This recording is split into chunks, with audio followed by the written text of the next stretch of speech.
नमस्कार मित्रांनो, आज 26 जानेवारी आहे आणि प्रजासत्ताक दिनाच्या तुम्हा सर्वांना खूप खूप शुभेच्छा.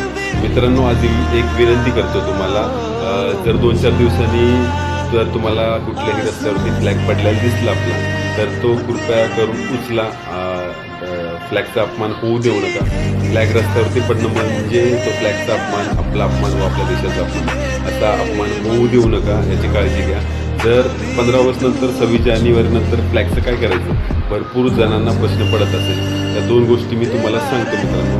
पहिला म्हणजे फ्लॅग जाळणे आणि दुसरा म्हणजे तो जमिनीत गाडणे. फ्लॅग जाळायचा कसा? फ्लॅग फोल्ड करून एका स्वच्छ ठिकाणी आग लावून त्या ठिकाणी तो फ्लॅग जाळायचा व 2 मिनटं शांतता ठेवायची. त्यानंतर दुसरी पद्धत आहे, एका बॉक्समध्ये तो फ्लॅग फोल्ड करून खड्डा करून जमिनीमध्ये तो गाडायचा व 2 मिनटं शांतता ठेवायची. अशा 2 पद्धतीने तुम्ही फ्लॅग डिस्पोज करू शकता. असा फ्लॅग इतरत्र टाकू नका. मी सांगितलेल्या पद्धतीने तुम्ही डिस्पोज करू शकता. जय महाराष्ट्र.